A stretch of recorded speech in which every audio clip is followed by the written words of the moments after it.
కూడి ఈ నేపథ్యంలో ఆయన మాట్లాడుతూ ప్రభుత్వాన్ని హెచ్చరిస్తున్నారు. చూడండి, పోలీసులే ఇలా చేస్తే ఎలా అని చెప్పేసి అడగడం, హోమ్ మినిస్టర్ని క్వశ్చన్ చేయడం ఇక్కడ మనకు కనిపిస్తుంది. మా ప్రతినిధి శ్రీనివాస్ కూడా మనతో జాయిన్ అవుతున్నారు. Let's know more details from him. Srinivas, పోలీసులే గంజాయిని తరలిస్తున్నారు అంటూ స్థానికులు ఆరోపిస్తున్నారు. అండ్ అక్కడ పోలీసు యూనిఫామ్ కనిపిస్తుంది, గంజాయి కనిపిస్తుంది, ఇవన్నీ కనిపిస్తున్నాయి. అసలు ఏం జరిగింది అక్కడ?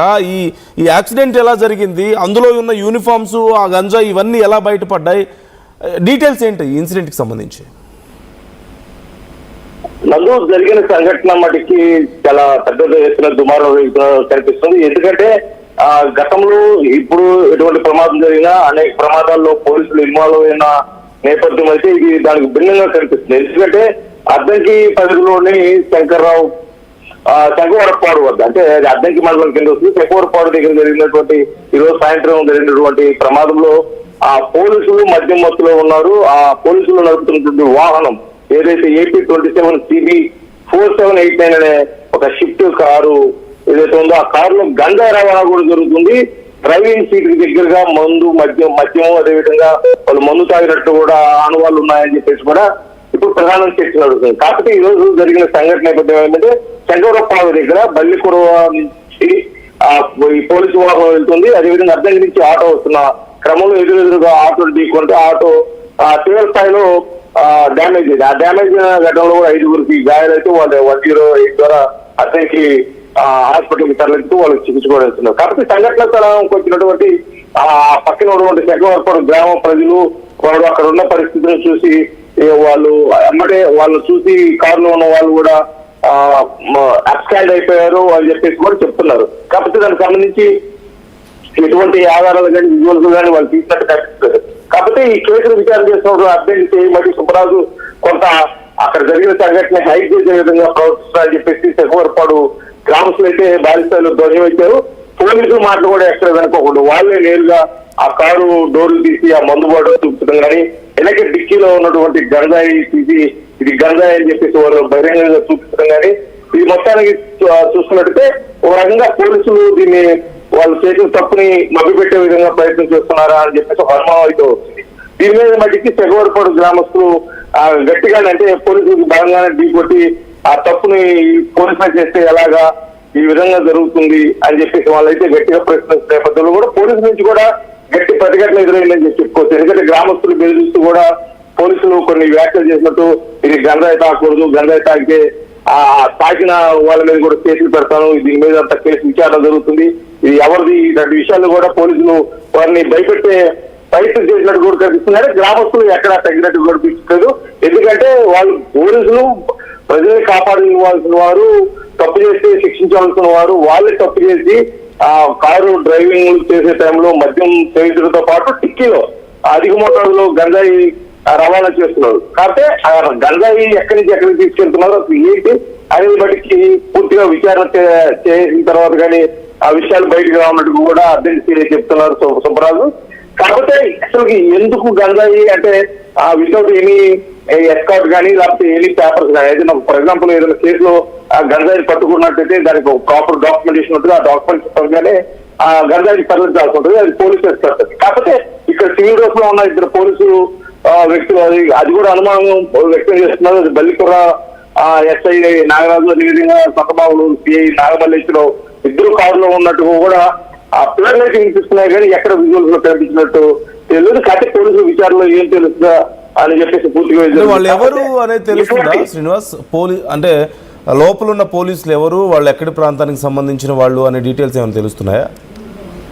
స్థానికంగా అంటే ప్రస్తుతం అక్కడ స్థానికంగా లభించిన ఆధారాలు, ఆ కారు కానీ ఆ కారు రిజిస్ట్రేషన్ నెంబర్ బట్టి కానీ ఆ కారు ఎవరు వాడుతున్నారు, ఏంటి, ఎక్కడి నుంచి వస్తుంది అనేది ప్రాథమికంగా లభించిన ఆధారాలు బట్టి వాళ్ళు అయ్యిండే వస్తూ వాళ్ళు బల్లిపుర ఎస్ఐ నాగరాజు దాంట్లో ప్రయాణిస్తున్నాడు అన్నట్టుగా కూడా ఆ సమాచారం మట్టికి ఉంది. కానీ అది పూర్తిగా కన్ఫర్మేషన్ చేయాల్సిన బాధ్యత మట్టికి అడ్డంకి, ఎందుకంటే విచారణాధికారి ఇప్పుడు ప్రస్తావించడం. కాకపోతే అక్కడ అడ్డంకి సుబ్బరాజు ప్రవర్తించిన తీరు కానీ అక్కడ స్థానికంగా ఉన్నటువంటి చక్కవరపాడు గ్రామ ప్రజల మీద అతను మాట్లాడుతున్న విధానం బట్టి చూస్తే మట్టికి ఇక్కడ ఏదో జరగడానికి జరిగింది, తప్పు జరిగింది, ఖచ్చితంగా ఇందులో పోలీసులు ఇన్వాల్వ్ అయి ఉన్నారు అనే ఒక అనుమానం అయితే గట్టిగా వస్తుంది. ఎందుకంటే సాధారణంగా పోలీసులు అనేవాళ్ళు ఇటువంటి కేసులో ఇన్వాల్వ్ కాకపోయి ఉన్నట్టయితే ఒకవేళ గ్రామస్తులు ఆ తెలుగు ప్రకారం అనుమానం వ్యక్తం చేసిన ప్రకారం వాళ్ళు కానీ కాకపోయినట్టయితే పోలీసులు ఖచ్చితంగా వాళ్ళని వాళ్ళ ముందు నిలబెట్టే వాళ్ళు ఖచ్చితంగా దానికి సంబంధించిన కారు ఇస్తే ఎవరి పేరు మీద ఆ గంజా ఎక్కడిది ఏంటి అనేది పూర్తిగా ఒక సమాచారం వచ్చింది. కాకపోతే వాళ్ళు పూర్తిగా ఆ కేసుని పక్కన పట్టించడం కోసం కొద్దిగా హైట్ చేస్తున్నారా, లేకపోతే సివిల్ డ్రెస్ లో ఉండి మద్యం మత్తు ఖచ్చితంగా మద్యం మత్తులో శ్రీనివాస్ వాళ్ళు అక్కడి నుంచి పారిపోయారా? గుద్దిన తర్వాత అక్కడి నుంచి పారిపోయారా వాళ్ళు?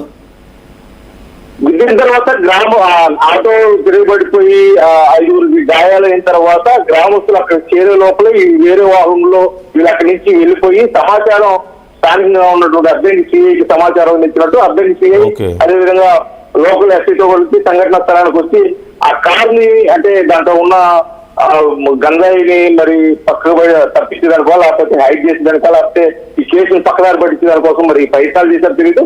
సంఘటన స్థలానికి వచ్చిన అడ్డంకి పోలీసులు మట్టికి గ్రామస్తులు అడ్డుకున్న నేపథ్యంలో ఈ విషయం మొత్తం బయటకు వచ్చింది. ఎందుకంటే ఆ గ్రామస్తులకి అక్కడ జరిగిన యాక్సిడెంట్ ఆటోలో ఉన్న వారికి గాయాలు అవటం ఇవన్నీ వాళ్ళు చూసిన తర్వాత ఒక్కసారిగా అక్కడ జరిగిన సంఘటన మీద ఆ విచారణ చేసిన కొంతమంది యువకులు ఆ కారులో చూస్తే డ్రైవింగ్ సీట్ కిందే మద్యం బాటిల్ ఉంటాం, మద్యం కలిసి స్టేషాలు ఉంటాం, వాళ్ళు రాంగ్ రూట్ లో వచ్చారు, ఆటో వాళ్ళు ఏం తప్పులేదు, కారు వాళ్ళదే తప్పు అని చెప్పేసి ఆ ప్రత్యక్ష సాక్షులు చెప్పిన విధానం బట్టి కూడా వాళ్ళు ప్రత్యక్ష క్రమంలో ఆ పోలీసులు ప్రవర్తించిన తీరు అనుమానం ఎక్కువై గ్రామస్తులు ఆ కారు డీకేజ్ ఓపెన్ చేయడం, దాంట్లో గంజాయి జరగటం, ఇది గంజాయి కాదా, ఇది గంజాయి పోలీసులు తరలిస్తుంటే మీరు ఏం చేస్తున్నారు అన్న విధంగా పోలీసులు ప్రశ్నించినప్పుడు పోలీసులు కూడా వాళ్ళని భయపెట్టే విధంగా కూడా మాట్లాడినట్టు తెలుస్తుంది.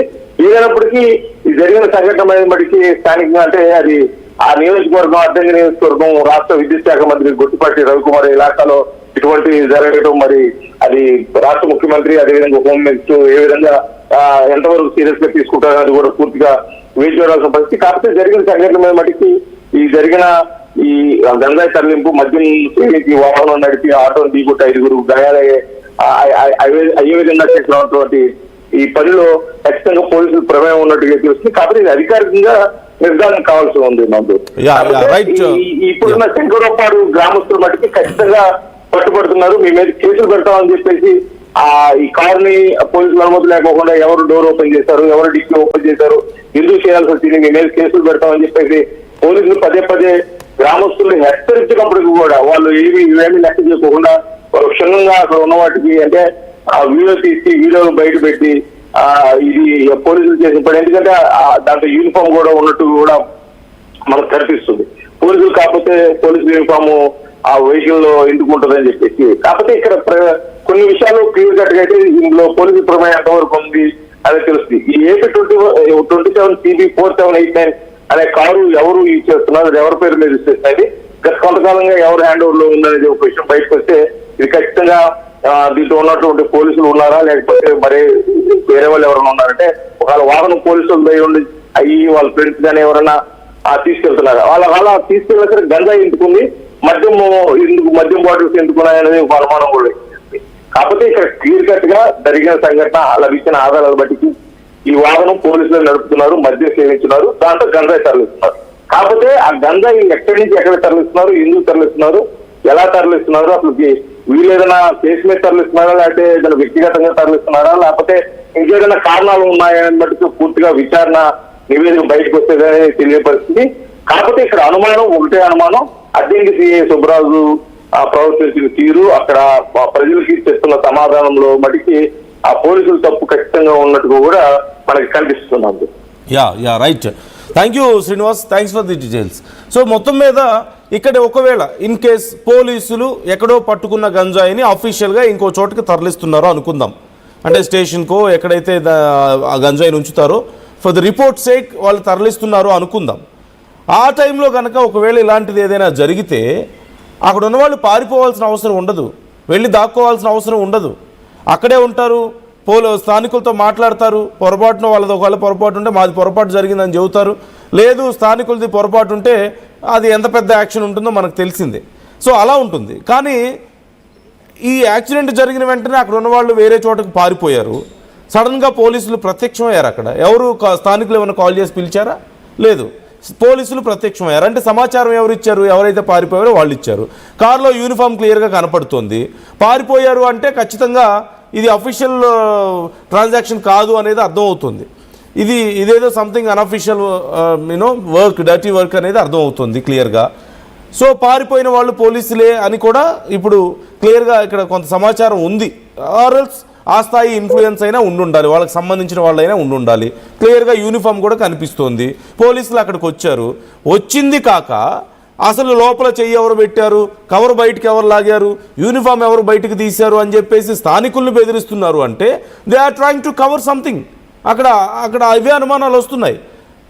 అక్కడ యాక్సిడెంట్ జరిగింది, ఆటో పడిపోయింది, పూర్తిగా ధ్వంసం అయింది, స్థానికులకు దెబ్బలు తగిలాయి. అలాంటప్పుడు ఎవరో ఈ యాక్సిడెంట్ చేసిందని చెప్పేసి వాళ్ళ మీద కేసు పెట్టాలి.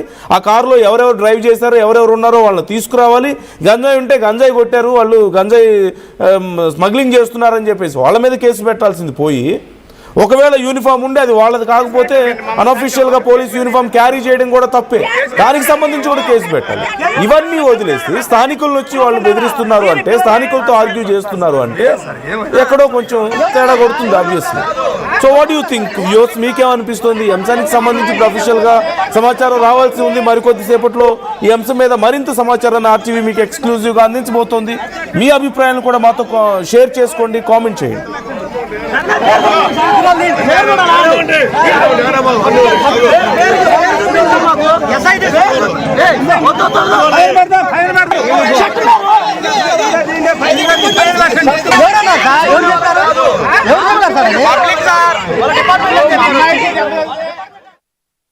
టోర్నమెంట్ కి ముందు పెయింట్ ఎలా చేస్తాం?